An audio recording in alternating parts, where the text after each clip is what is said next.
What's up, guys? This is Rise and welcome to a special video. This is going to be a longer one, so feel free to pause the video, grab a snack, come back, get in a comfy spot, a comfy position, and enjoy the rest of the video. So basically, I've been doing pretty well lately in competitive Pokemon Go PvP, specifically on silph, which, if you're not familiar, is I encourage you to get familiar with it because it is so much fun. There's so many communities where you play in competitive tournaments, just like kind of in the anime and some of those big time tournaments and battles that Ash Ketchum was in. It's a show 6 pick 3 format where you have 6 Pokemon that your opponent can see your team, and then you're able to pick 3 from those. And there's a lot more strategy and skill involved, in my opinion.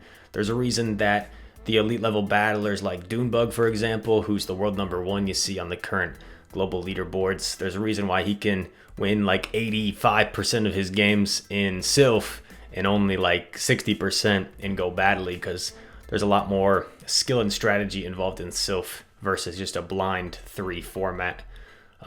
So I managed to get to number 5 global ranking, and I'm going to take you through a 6-1 run I had of last month's Showdown in the Prismatic Cup format. I go against a lot of the top ranked battlers in the world. The first matchup is going to be against Andolf from Oslo, Norway. It's kind of cool that they're all from different countries, different continents for the most part. And we're going to go through my run. And before I start, number 5 on the global leaderboard for silph, what does that mean? I don't think that means I'm the 5th best battler in the world. I think it means I'm among a group of elite battlers in the world, and I'm currently having the 5th best season of silph in the world. So I think there's a lot of really high level battlers, content creators too, like King, FP Sticks, streamers like House Stark that aren't taking silph as seriously anymore. And if they were taking it seriously, I think they'd be pretty high in these leaderboards as well. Though Tactical as well. So it means out of the people taking silph seriously, I'm having the 5th best silph season in the world, and I think it puts me into like an elite tier, a conversation. But it's hard to say like who's number 1, who's number 2. It's hard to argue against Dunebug as the best battler in the world because he's like ahead by a far margin. So I think it's kind of a reasonable thing to say he's the best battler in the world right now. But it's cool to be top 5, as you see that screenshot there, and to be in the conversation. But without further ado, you guys want to see these high-level battles, and we are going to get into it. Let's do it right now. Transition. All right, so in the first round, we're going up against Ando from Oslo, Norway. You see he's ranked number 64 in the world, so all these battlers I'm facing in the Showdown, you had to be top 128 in the world to get invite to the Showdown every month. And obviously every month people are going to have commitments, real life stuff, so for everyone that can't make it, then the next person gets invited, like 129, 130, and so on. If you look at my team, I'll just do a little team introduction since this is the first game of many. I'm running Empoleon, Talonflame, Hypno, Snorlax, Alolan Raichu, and Gliscor. You're going to see a lot of teams having Hypno, Talonflame specifically. Those are probably the 2 most common picks in this meta. Empoleon's a little bit of a spice pick. Most people were choosing Lantern in their first slot. Alolan Raichu is kind of a mediocre spice pick. Snorlax pretty common, and Gliscor a kind of cool safe swap in this meta. And the way this tournament worked was each slot was a different color of Pokemon, so like only a certain color was eligible for each slot. But let's get into this battle.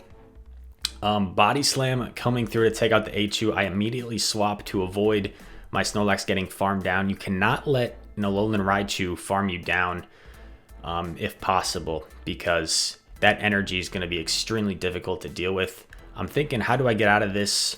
I knew he wasn't going to get to another move, so I'm perfectly fine water falling down, and there's a cast form in back. I drill peck because in my head this was 100% going to get shielded. So I'm telling you guys, in silph, for some reason, when I'm just by myself listening to music playing silph, versus like when I'm doing Go Battle League live on stream. I'm just like in a zone. I'm like sometimes I'm just so focused, so locked in that like in my head, like he was 100% gonna shield. So I just went for Drill Peck because I knew he was gonna shield, so it didn't matter which move I went for. But we win game 1, and the way these works, it's best of 3. Best of 3. We got a terrific lead in game number 2, so we're already in a good position. We just try not to screw it up. We switch into our lax. I'm going to throw a body slam right away to pressure shields, because what we don't want to happen is just try and get greedy and farm down, and then he gets off 2 moves, and we have to go down 2 shields, so I think it's important. He baits us with Thunder Punch, nice, so I know he's 1 away from his next Thunder Punch. And I know even if this is another bait, there's no way he gets to a 3rd move. So I'm perfectly fine using both shields to make sure I maintain switch, because that wild charge, believe it or not, would have KO'd from there. In comes the cast form, and I'm just like, oh my goodness. I've got all this energy. No point in baiting, in my opinion, since I have a great answer in the back anyway, in the Empoleon. After the debuff, this Weather Ball might be enough to KO. I'm not sure. But this is going to come down to what's in back, because he's gotten both of my shields, and there's a Lantern in back. So I'm actually in trouble. I'm in a lot of trouble, because this Lantern, I was a little bit slow to switch as well. And this Lantern can Hydro Pump my Raichu shields down, and then is going to be able to take out my Empoleon. So despite the fact in this specific game, we won lead, we won swap, we got hard countered in the back. So a really nice team adjustment from our opponent, Andolf. And we're going to a decisive game 3 to see who goes on to the next round. Even if you lose, you still go on to the next round, but in terms of a winner. Oh, sorry, looks like I cut that one kind of fast. But we're going into game 3 here. Snorlax in the lead against Cast Form. It looks like there was some sort of swap, so my apologies for cutting that one kind of poorly. So my guess is I had a bad lead. I swapped into my Snorlax as a safe swap, because if you look at his team, his only really counter for Snorlax is Blaziken. And at this point, I'm thinking, as long as my Gliscor avoids the Cast Form, I should be in pretty good shape. Unfortunately, I get farmed down there, and Raichu's not going to want to take this damage. I'm going to let one go. I'm trying to make him think that I'm not super worried about this Cast Form, so that's why I let the first one go, because what I don't want is him to switch out. So he does allow me to farm down, which is absolutely huge. What comes in? It's a Munchlax. So I'm going to Wild Charge and get out of here before I start to take lick damage. I get out of there. The Wild Charge does about 50% to Munchlax. I'm thinking, do I want to shield this? Do I know what's in back yet? I'm not sure. I get off the Night Slash to chip away. This won't KO, but it'll put it relatively low. And I get a boost. I get a boost. And this is just a bait dependent type of thing, right? I know he's just going to straight Thunderbolt me, but I have no choice but to shield anyway. I go straight for the Earthquake because I was in the same situation like a day before this happened, and I lost because I baited and they called the bait. And right now at this point, I'm keeping my eye on the switch clock, and I successfully catch on the Raichu, which is essentially going to keep me alive in this game. And this is just round 1, ladies and gents. This is round 1. Earthquake coming through should be enough to take out the Lantern. Now I got to get to a Night Slash. But fortunately for me, his Munchlax didn't have any residual energy. I get to the Night Slash just in time, and catching the Thunderbolt on the low Alolan Raichu as a sack swap allows me to take round 1 against Andolf. Next round against Chidori XD from New York, number 136 in the world. Yeah, and Chidori's from USA, so not necessarily him. Like, he's probably top 20, but a lot of these people from different countries are like number 1, number 2, number 3 in their respective countries that you'll see. So pretty cool. I'm able to successfully shield a Brave Bird, which is nice. I throw right away, trying to make him think he caught a move, and I'm able to do that. Then I'm going to come in with Raichu. I'm keeping track of his confusions. I want to say he's at 4 or 5. It got kind of decent, so it was a little tough to tell. Fortunately, I shield a Shadow Ball, which is absolutely amazing because now I know I can farm down because he was out of energy after that. I'm 2 shields down, but I have a loaded Alolan Raichu, which is almost guaranteed to get shields. You could argue I should have Grass Knotted because then maybe I still would have got to 2 moves. But I just wanted to play it safe. Yeah, if I Grass Knotted, I think I would have definitely got to 2 more Wild Charges. So probably a misplay there. But I get both shields back. Thing is, I don't have a great response to the Snorlax. If you look at my entire team, I don't really have a great response to Snorlax. My best response is Talonflame, because Talonflame can beat Snorlax straight Flame Charge, because you're going to outpace it to every 2 charge moves, and you're going to boost your attack. I'm going for the Earthquakes, and its shields are down. Earthquake, I believe, does significantly more than 2 Night Slashes would do, so it's a lot more energy efficient. I aggressively swap. I still have a fairly healthy Gliscor. He's going to throw a move here. If it's a Brave Bird, it'll probably take me out, but it's only a Flame Charge because he knew if he Brave Birded, then I could have just, and I Shadow Ball just to be safe. Ice Punch probably would have KO'd from that range, but why take a risk in a high stakes tournament like this? I guess it isn't necessarily high stakes. It's just like high pride because you're trying to prove yourself against the world's best. In the Snorlax mirror, who can outlick the other? I'm always scared they're gonna superpower and dip, so sometimes I shield these. I let that one go though, so good call by me. Pretty much a guessing game. It's just kind of mind games.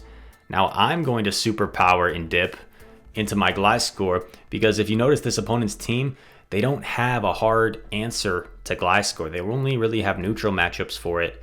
And like Hypno, for example, I presume this Hypno has Ice Punch, but like I'm going to outpace it to Night Slashes. So I do have to watch out for Ice Punch.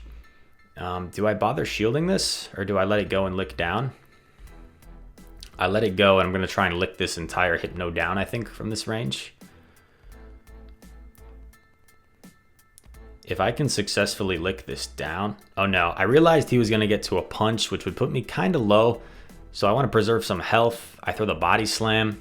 I'm in a pretty comfortable position. I don't even bother going for Superpower because I'm pretty confident Body Slam would KO from this range. I get a shield, I switch, and now he has 0 shields. And I still have a fully healthy Talonflame. When shields are down, Talonflame goes to town. I sneak in and incinerate there. Get some free energy. And what's in back? It's a Ferrothorn. Bye-bye, Ferrothorn. It was nice knowing you, Mr. Grass Steel. So we're able to play that game quite well.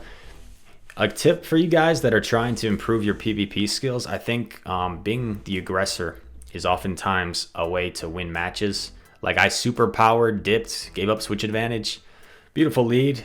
We bring in the Empoleon.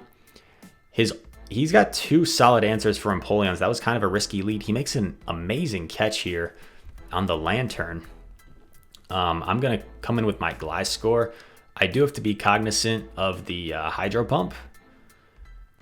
So this is a little bit of a scary matchup because I successfully shield the Hydro Pump, which is nice. I overfarm and I go straight for the Quake because I wasn't expecting him to shield. If I remember correctly, I think he actually shields, which really caught me off guard. And at this point, I'm just gonna go straight Night Slashes because if I can shield another Hydro Pump here, I should be able to farm up quite a bit and get it into like Night Slash range.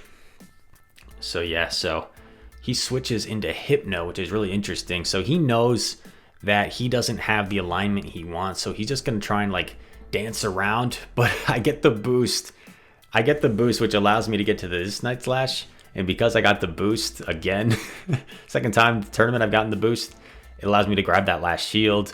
Then I can sub in Hypno, and most people in this tournament are running Ice Punch, Shadow Ball. That's kind of the best moveset in the meta because a lot of people in this tournament run Flygon, Whimsicott, as well as Gliscor. So Ice Punch definitely comes in handy on Hypno. So I know my Snorlax is pretty safe. I just kept my eye on that top corner to see what was coming in. And I guess it didn't really matter. I would have body slammed both things. And that's going to be a GG's with all 3 Pokemon still alive that time against Chidori. We get the win. And we are going to go into our next match. Amindjoke is the next opponent. He's from Italia. Bad lead against the Kingdra. Not what we want to see. And I'm staying in. Is this the game? Do I land this? I'm going for the Brave Bird. There's no way. I land it. I totally remember this now. I land the Brave Bird. I land the Brave Bird, and I completely flip that matchup. And I wasn't going to just let him get to the Octazooka, so I actually sniped the Kingdra with the 3 licks. So a pretty savage lead scenario. That's a bad lead for me. My Incinerates are double resisted. And he was convinced there was no way I was... He was convinced he thought I was baiting. Which I think a lot of people would probably do in that scenario. This is not a good matchup for Snorlax. But honestly, like, the fact that I've already taken out the Kingdra, I can just let this Snorlax go. I can come in with either. Probably Hypno makes more sense. Hypno a little bit tankier. In comes Munchlax. So this is actually not over because Munchlax has a really good matchup against Hypno. And my Talonflame. I'm hoping he throws his energy. That's what I'm doing here. So I can tank it, I think. And then I can switch into Talonflame. And then save 2 shields for Talonflame. Try to ramp up my attack. I mean, gotta shield something at this point, right? So shield here. No point in over farming at all. I just want to boost up my Incinerate damage, so I'm just going straight for the Flame Charge. I get the first shield. These Incinerates are really starting to chunk away. I'm going to shield again. Or no. Okay, I think either would have maybe made sense there. Going for another Flame Charge. At this point, my Incinerate damage is going to be doing a ton. He caught, which is very impressive. But yeah, even if he gets to a Body Slam there, he's 1 confusion away from fainting. So we take the game against Amindjoke, top 100 player in the world. From Prato, Italy. Italy. Sorry. That's my attempt at an Italian accent. Okay, another Kingdra. Oh man, yeah, this guy, his strategy was just lead Kingdra and commit as many shields as necessary to like try and win the lead. Except he thought he must have underestimated the Brave Bird damage. He probably thought the only way he lost the lead in the first one was if I baited and then landed. So he probably underestimated the Brave Bird damage, or maybe he just thought I was baiting and was just called it wrong. But yeah, this is kind of bad because if you look at our teams, it is a little bit RPS. So him, oh, I do get to a Body Slam here, which is nice. So I'm going to be up a shield, but like, for example, if it's Munchlax on Hypno and Ferrothorn on Empoleon, there's still not much I can do. And we see the Ferrothorn on Empoleon. I try and catch a Power Whip, but he was too smart for it. And yeah, we're in a pretty bad situation. So that was, and this is where I realized his strategy was pretty much win the lead with Kingdra and win the game, because he just wanted to try and RPS me. So this is where I was like, all right, Amindjoke, it's personal. You're going to play these, I don't know, kind of cheap strategies with me. All right, I'll get you in the next one, because I'm going to play this out because it's going to look kind of close, but in reality, this isn't very close. Like, I know this is over. Munchlax beats Hypno, and even with like an energy advantage, there's no way my Empoleon is going to beat the Ferrothorn. And the reason I threw that Drill Peck like blindly was because I knew he was going to swap, because he wasn't going to let me waterfall down. And also, I think my waterfall had snuck through. So even if he didn't swap, his Munchlax would have fainted anyway. So that was a situation where you can just kind of blindly throw in attempts to deny a fast move from getting through. Power Whip takes me out, and that's a GG's. Nicely played by amindjoke. He takes me in game 2. Another decisive game 3. Here we go. Hypno versus Hypno. But I'm fully expecting that there's a Kingdra. In which case I do have my Snorlax for. I run a relatively safe lineup here. My Hypno, I tried to catch. I do lure out the Kingdra, which is really nice though. Because now my Talonflame is avoiding the Kingdra. And if you look at his team, Talonflame doesn't have much to worry about except for Kingdra. So this is really good for me. And he wasn't running Blaziken, so I didn't think I would see Blaziken. I go for a Body Slam here, and I'm thinking maybe, just maybe, I can get to a third. That would be amazing. It's going to be really close, and I get there. And this is absolutely cannot, the importance of this, getting this Body Slam cannot be overstated, because this allows me to keep switch advantage, and I'm up a shield. And this puts me in a really commanding position. I think it might have been worth it for him to double shield, to be honest. But he makes a mistake here. Yeah, so I talked to him after the game, and he thought I was going to like combo play. He was anticipating my combo play with Hypno or something. I don't know. Yeah, because I think Hypno had a move, right? My Hypno. Yeah, so he made kind of a what could have been 1,000 IQ play if it paid off, but ended up being like a really detrimental play. So once he sees that I have a Talonflame against Munchlax up 2 shields, he forfeits because he realizes it's over. So yeah, he tried to 6,000 IQ me by anticipating my swap, but I wasn't going to swap there. I was going to make sure I had switch advantage. So it could have been like an insanely smart play, but it ended up really putting him in a position where he wasn't able to come back from. We're in the Talonflame mirror match here, which I don't really like, to be honest. I'm trying to potentially sneak in. No, I'm not. I'm just throwing another Flame Charge because I don't want to Brave Bird, apparently. He shields. At least I get a shield here. We CMP. I'm going to shield again. It's probably going to be another Flame Charge. Knowing my luck. Yep, another Flame Charge. Oh, man. Oh, man. I know I win CMP, though, based off these previous Flame Charge CMPs. So at least, even though I'm going to lose this matchup, at least I'm going to put this thing into like farm down range for Empoleon. And there isn't too much Empoleon has to be... I guess there is the Shiftry, but he gave up Switch, which to me was really questionable. Really questionable, because I would have only got 2 waterfalls. Oh no, I came in with Lax. Okay, I came in with Lax because I figured I'd get more energy with Lax than I would from Empoleon. I'm trying to blind switch here. I have a little bit of residual energy. In comes Quagsire, and I know that I get to a Hydro Cannon 1 turn before he gets to Earthquake. So he's just reaching his Earthquake as I'm throwing this. So this does a lot of nice chip damage. And because I have all that residual energy on Snorlax, I should be good to go. This will definitely take me out. I'm just being cognizant of a sack swap here. So I didn't throw my energy immediately. If I had thrown immediately, he would have caught and probably won the game. And then I Superpower here because Superpower does slightly more damage, and obviously Body Slam would have KO'd from there. But in these tournaments, I'm just like locked in, and I'm just like, Superpower does more damage, get to 1 move.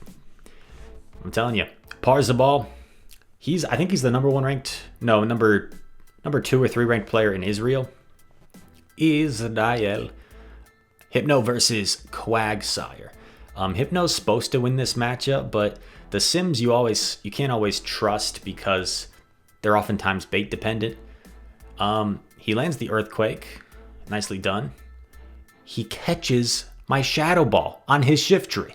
How disrespectful. How disrespectful.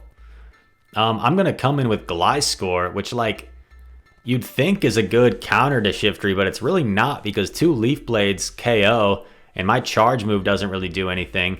And he's going to, I think, get to 2 leaf blades here, which puts me in kind of a tricky spot. So I know he's going to get to 2, so I shield 1. And I'm going to farm down. Man, all that energy from the Shadow Ball going to the Shiftry, that just puts me in a tough spot. What's going to come in? A Talonflame. He's going to farm me down with his Talonflame. Is there any way Rise wins this game? I don't know. I mean, crazier things have happened. Okay, I store some energy. I keep some energy stored, and I aggressively swap into Hypno to get a shield with the Ice Punch.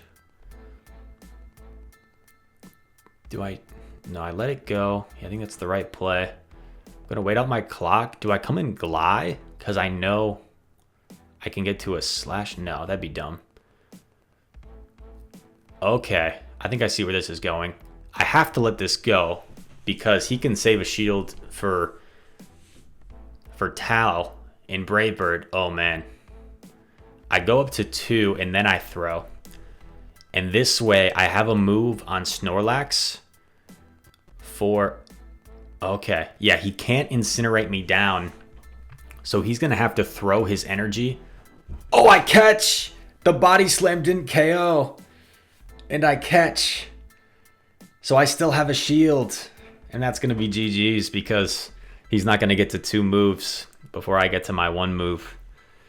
Oh, man. And that was like a reflex thing. Like when I saw that it didn't KO, I knew he had the energy.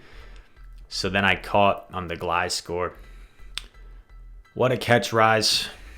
Pat yourself on the back. So we won 2 games this tournament from catches already. I believe that was 2-0 against Parzabal. So we're playing the game 3. The reason if you go 2-0 that you still play game 3 in silph is because if you can like do a 2-1, for example, like if you lose 1-2, it doesn't hurt your ranking as much as like a 3-0 would, or vice versa. Like a 3-0 helps you more than like a 2-1. But anyway, so every battle matters. What's interesting is he immediately swapped from the Mawile from the Empoleon. You're going to see why later, because normally that's actually a pretty close matchup. I'm going for Night Slash here, which is kind of weird. I guess I know I'm going to get to 2, and I thought he might shield. Sometimes you'll see me farm extra there when I'm really low, and the reason is just I want to give whatever comes in as little farm as possible. So I could have done even a little more because the Shiftry got 2 snarls there. I come in with Lax because Empoleon wants to avoid this Shiftry. I'm conscious that he's probably going to try and sack. As soon as he does, I switch, and it's an Ice Fang Mawile. It's an Ice Fang Mawile. So I know this is a power-up punch, and I know it's super effective, but it's only going to vamp up these double-resisted Ice Fangs. And I do throw my energy because I don't want him to start taking my shields without me getting shields as well. And I know a Drill Peck is almost enough to take out the Shiftry anyway, because Shiftry is so squishy. So I'm just going to commit to a farm here. I'm going to CMP tie. I also have a superpower stored, so it doesn't really matter. But in this moment, I knew that a superpower from Snorlax did more than a Drill Peck from Empoleon. At least I believe that's the case. I'm actually not 100%, but I'm pretty sure superpower is a better move than Drill Peck. So there we go. Coisabeast is the next opponent. Let's see how this goes. Empoleon versus Jumpluff. Not a great matchup. Maybe I try and catch something here. No, I just go straight for the Drill Peck. I honestly didn't really know this matchup, so I just kind of play it out and see what happens. I know he's going to Energy Ball me first. Like, you're not going to bait in that situation. So then I aggressively swap into Gliscor because this is another opponent who doesn't have an obvious response to Gliscor on his team. I get a shield, which is amazing. And then he comes in with Crustle. And I'm just going to spam off Night Slashes here, go for the boost chance. Do I bother shielding? Also, just so you guys know, while I'm editing this, I have it playing in like my editing software, and I think because it's so long, it's starting to be like really laggy, so it's a little bit tough for me to see what's going on, but hopefully it gets better. Sometimes it gets better like after a specific match. I let the Gliscor go. I farm down with Empoleon. Back comes Jumpluff. I switch immediately into Hypno, and there's a Snorlax. Snorlax really comfortable. Well, it beats Hypno. It beats Hypno, but you know, the confusions in the elemental punches do add up over time. So it's not like a super one-sided matchup. It's not like Hypno just gets absolutely destroyed. Hypno can do some damage in the process, as you're seeing. He's definitely overfarmed quite a bit. He's got a lot of energy. Body Slam comes through. I'm going to shield because I think I can confusion this down. Ice Punch the Jumpluff. I've got the Ice Punch loaded. I get the remaining shield. CMP, which is absolutely beautiful for me because now Jumpluff's out of energy. I aggressively swap to avoid being farmed down. I can take an energy ball just barely from here. And I get to the Drill Peck, so G to the G. Let's see if I can do this without messing everything up. No, I don't think I can. All right, so this specific matchup versus coisabeast is going to be a little bit tough for me to commentate just because it's very choppy, but the next one, we should be back in business. Snorlax versus Snorlax. I go with my superpower and dip strategy. I aggressively swap into Tao, which could have been disastrous. Could have been absolutely disastrous with a Crustle on his team. But fortunately, I'm telling you, sometimes you're just in the zone. And I just like knew, I guess at the time, like I felt like I knew what he was going to come in with. I think that's a big part of like advanced level silph, is just like being able to tell what your opponent's going to choose. It's the Hitmonchan. Hitmonchan does have access to Ice Punch, so I am going to shield. And I believe it was an Ice Punch. Again, it's a little choppy for me right now, but it should go away when the next round starts. Yeah, so the reason I don't stay in is because I want my Lax to avoid the Hitmonchan. So I can tank these elemental punches with Lax. He gets to another move, which is going to put me really dang low. I'm going to throw here. I do let Confusion through.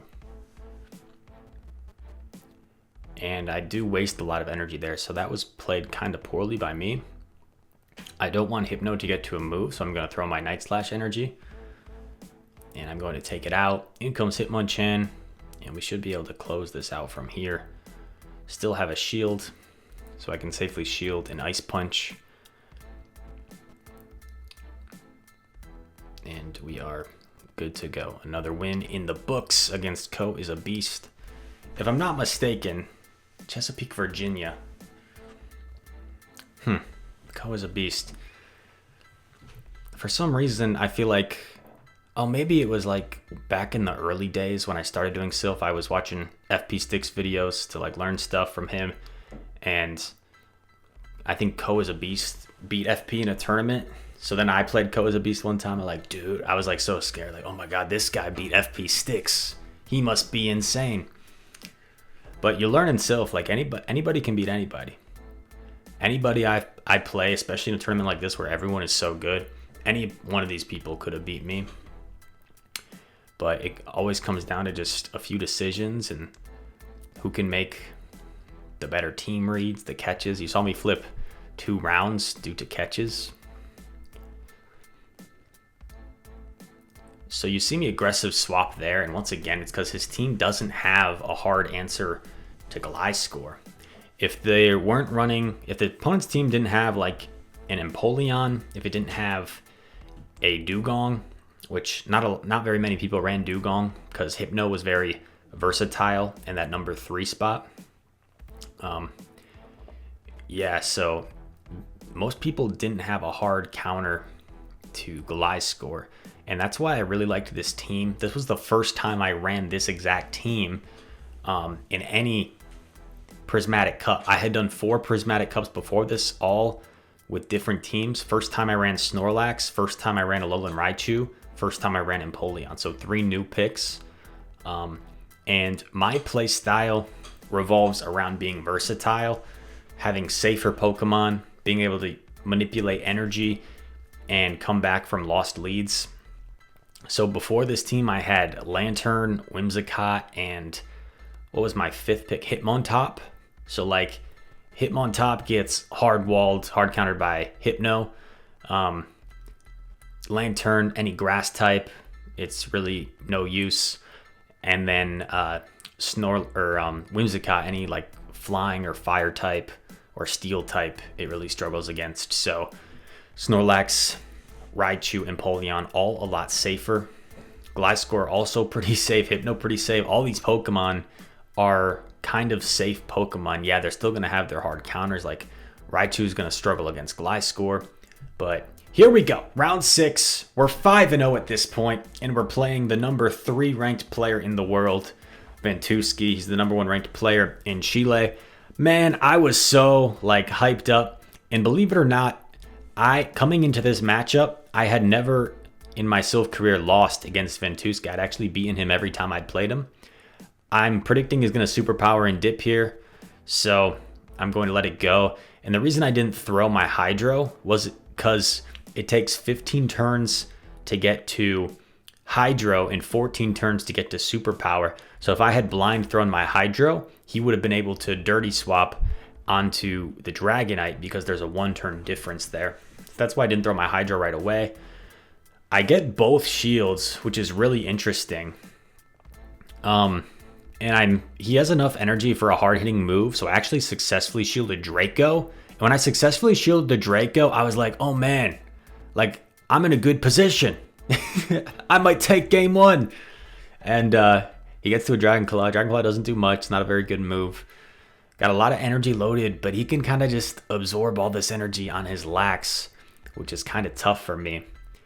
I'm not positive what he has in back with Lax. Dragonite, it seems like what would he have in back? Let's think together, brainstorm. Could be the Jumpluff. Yeah, Jumpluff makes sense. I come in with Empoleon. I'm going to try and get off a Drill Peck here to soften it up. This Drill Peck, going to do some nice damage, but this thing is super tanky. I'm going to have to survive 2 energy balls here, and my Body Slam won't even KO from this range. And unfortunately, he gets the Defense Fall debuff on the first energy ball. Are you kidding me, Vintowski? I can't complain though. Like I got 2 Gliscor boosts already this tournament. Could have been another that I missed at some point because it has been a little stuttery at times. And because of that debuff, he's able to Bullet Seed me down right there, and I lose. Pretty sad. Sad, Chris. Our first game literally came down to an energy ball debuff. If he doesn't get that energy ball debuff, he's not able to Bullet Seed down. I lick him down. The Snorlax would have had to expend energy to take down my Snorlax, and I waterfall down. GG's. But we're going into game 2. And before game 2, I literally just like went up and walked around. Normally I'm pretty quick, maybe take like 30 to 60 seconds to like decide my new team, but I was probably walking around for like 90 seconds and then came back, took another 90 seconds. I just had to like clear my mind because I'm like, oh my god, I just lost because of an energy ball debuff against the 3rd best player in the world. Unbelievable. But here we are. Here's what's going on. Lax versus Jump. I take the energy ball. Lax does slightly outpace Jumpluff to these energy balls. I get to another one here, which is really nice. Going to take it out. In comes Dragonite. And I'm just going to get to my Body Slam. Nothing fancy here. Just get to my Body Slam. Allow him to farm me down because I need the Hypno aligned with this Dragonite. And he's already revealed that he has Draco Meteor. So this is a big call right here. Is he going to bait? I shield, and I again successfully shielded Draco. And then it's Talonflame versus Snorlax in back. I was very quick on the swap, so I'm thinking I should get to both Flame Charges before he gets to 2 Body Slams, hopefully. Hopefully I was quick enough. Because if he gets to a second Body Slam, it might be enough to KO. And then my Hypno is going to have an uphill battle. He does get to it, so I wasn't quite quick enough. I do have the Flame Charge loaded if I survive. I don't survive, and at this point, I know my win con is to Confusion down and double Ice Punch the Dragon. I know a Body Slam won't take me out from here. I'm being cognizant that he might aggressive swap. He does, so I didn't tap Confusion because I anticipated that he was going to aggressive swap, and this doesn't allow him to get any sort of extra Dragon Breaths in. Do you see the little pause there? I clicked the Ice Punch to win the game, and there's like this slight pause. It's like, oh my gosh, come on, Niantic. Like, I have the game. Don't do this to me. Don't make me replay it. So me and the third best player in the world, Vintowski, are going to a decisive game 3. I get the lead. I switch into Hypno. I get the lead, and I get the swap. This is game over, right? Wrong. I'm so bad. You know, say what you want about someone like Pokey AK, but when I've watched his videos in the past, he's really good at like keeping what happens hidden until the end. Maybe he just doesn't remember, but I'm terrible at like pretending like I don't know what happens. And oh my god, you're gonna see. Okay, so let's use our brains as I was supposed to do in this matchup of Pokemon Go. I led Talonflame into Snorlax. Pretty neutral matchup that Talonflame wins. He aggressive swaps into Dragonite, so he obviously has a better answer in back for my Talonflame. I come in with my Snorlax. He threw that so quickly, I thought he blind body slammed, but he didn't. And now there's a Probopass in back, and I'm completely screwed because this Probopass can just double shield right here if I even get to 2 moves. I do get to 2 moves, but this Probopass can just double shield. So my win con in this game would have been to completely let my Talonflame go. So I should have absorbed the damage from that the Snorlax had built up on Talonflame, come in with Snorlax on Probopass, and I think this would have been a lot closer. I honestly don't know if I would have won if I did that. I'm not sure how that would have played out because the Probopass would have still had 2 shields. I would have only had 1 shield because I had to expend a shield in that Dragonite matchup.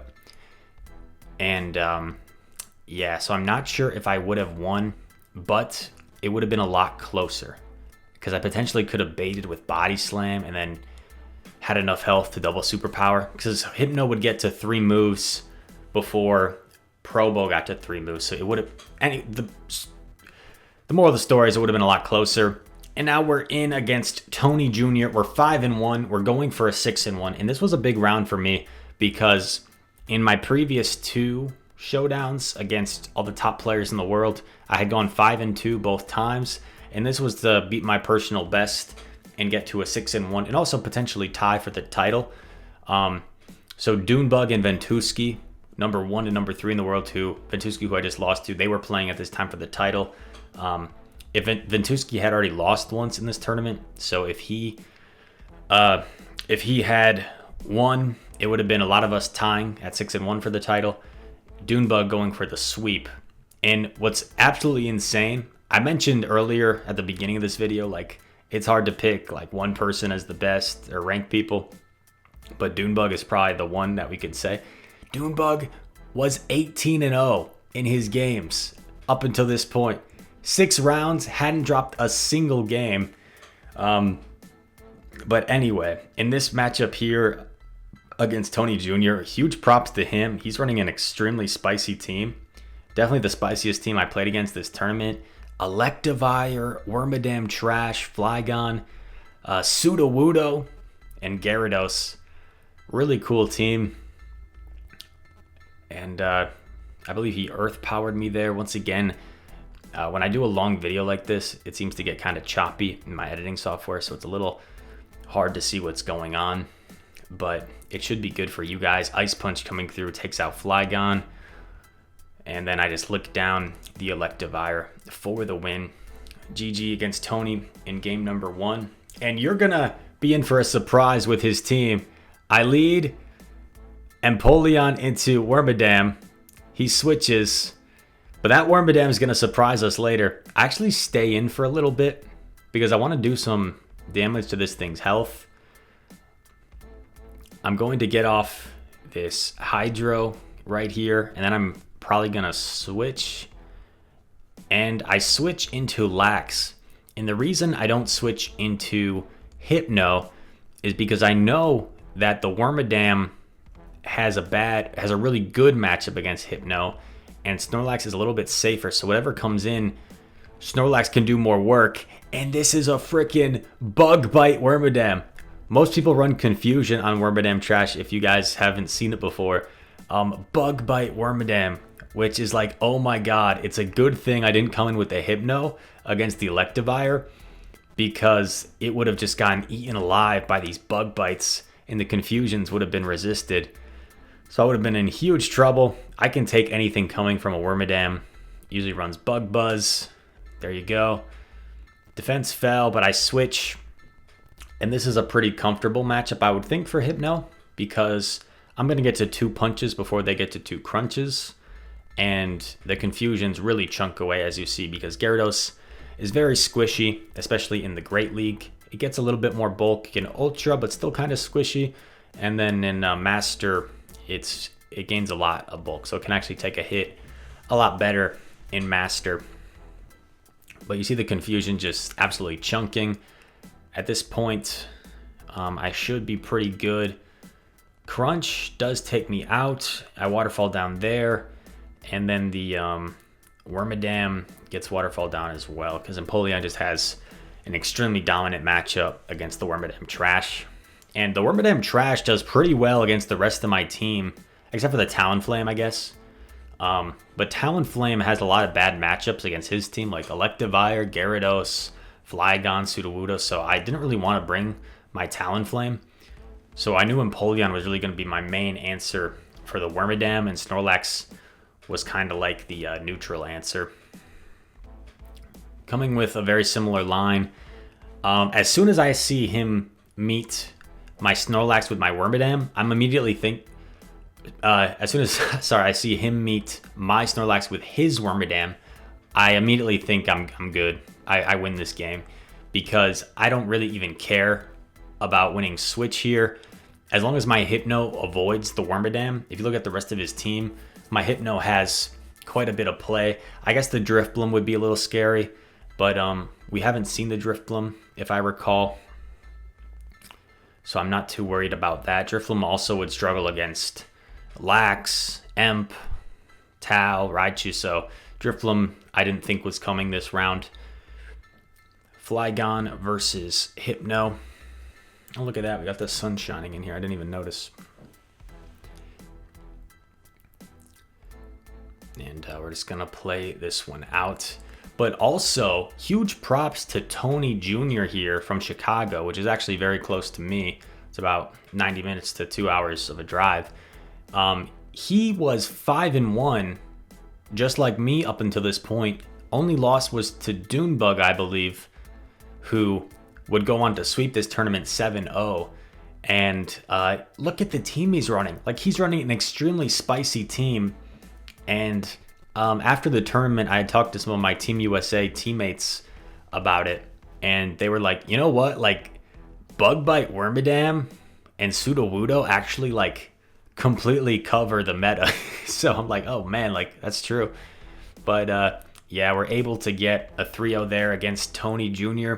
So I was able to go 17-4 against the top players in the world, and that this month, start of this month, has allowed me to get to number 5 on the global leaderboards for silph. Really fortunate, especially for a guy, what is it, May 4th when I'm recording this. I started taking PvP seriously like a year and 2 months ago. So it's something that anybody can learn, something that anybody can get really good at. It just comes with time, practice. Obviously, there's a little bit of like natural ability in it as well, just like there is anything, right? Because if you guys are basketball fans, I'm sure some of you are, based off what I see in the comments sometimes. A common example is like Stephen Curry, right? He's the greatest shooter of all time. And people are like, yeah, and he's so likable because anyone could do what he does if you just work hard enough. Like if you just practice your shot enough, you can be like Steph Curry. But that's not really true. Like Steph Curry, I could practice shooting threes as much as him every day, and I'm never going to quite reach his level. It's not the same thing here by any means. Like I think anyone with enough practice can reach a really high level. But for some people, it's just going to come faster than others. And some people are naturally just going to be able to make reads and quick swaps and see win conditions a little bit faster. Just maybe with like a gaming and like strategy game type of history. But anyway, hope you guys enjoyed this video.